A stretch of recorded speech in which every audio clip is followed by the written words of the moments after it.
Ați văzut bătaia? Asta e podcast, Radical Podcast. A fost bună.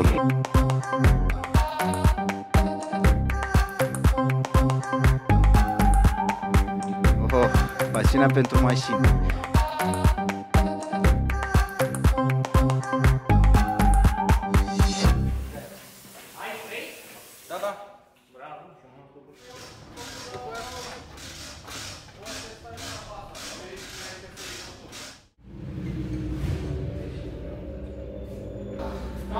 Andreea, foarte rapid. Ce vrei, cameramanul meu? Ne pregătim să începem calificările. Care e situația? Situația e complicată, am început zi într-un fel foarte greu, dar lucrăm intens să rezolvăm și să fie tot mașinile la start. Încercăm.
Da, cred că au fost niște calificări bune.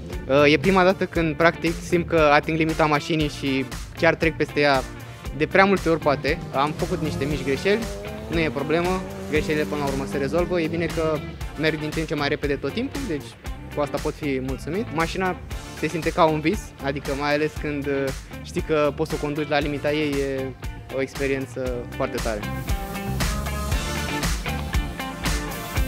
Salut, Bogdan! Cum te simți la revenirea în mașină?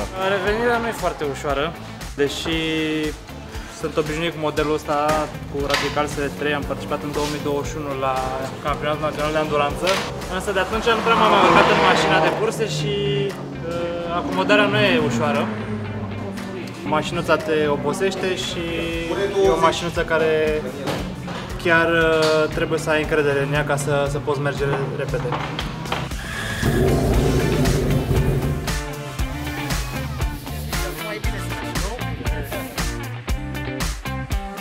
Da, e un adevăr aici ascuns în spate. Într-adevăr, motorsportul, cercând să ajungi la anumite nivele, necesită un confort material de care în România, în principiu, familia ți-l poate pune la dispoziție, dar e întru totul adevărat. E un sport în care trebuie să ai ajutor și să ai o forță financiară încă de la început ca să poți să faci niște pași corecți și înainte.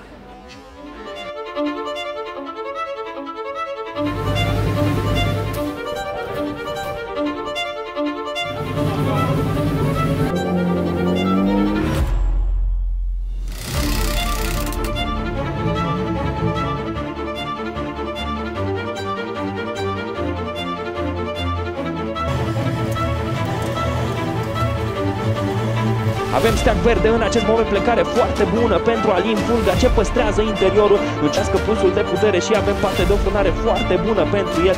Trece, iată, de Bogdan Dobranici, liderul, și iată avem răsucire pentru Alin Fulga.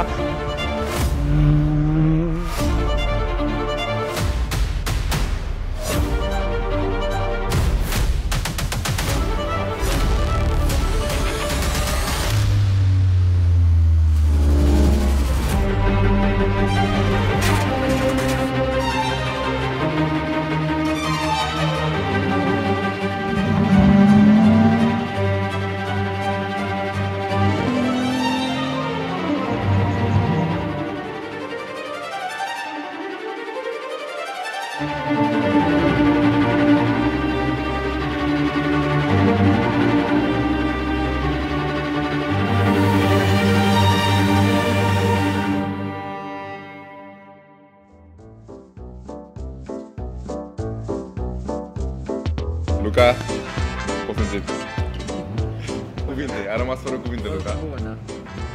Bună.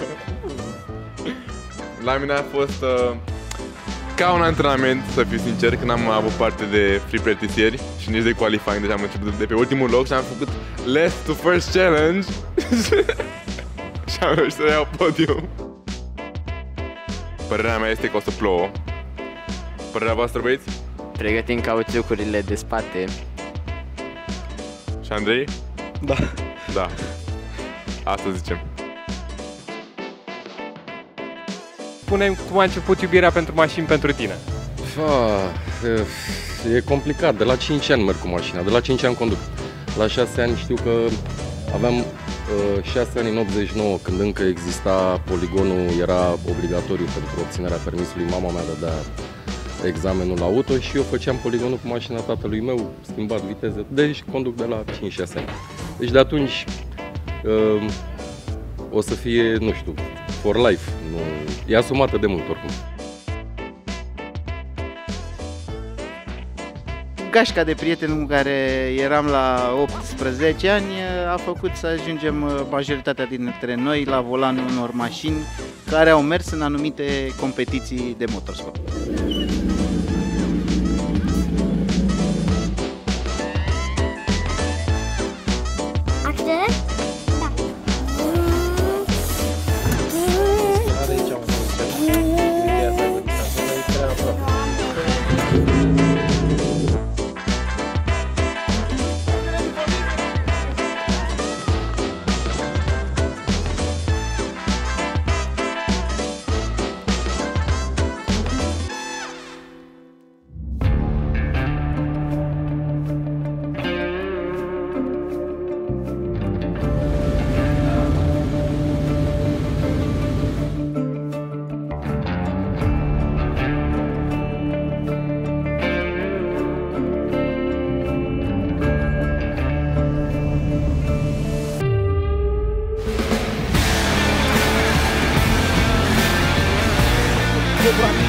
Continuare târzie, incredibil ce face acolo la serie cu capul,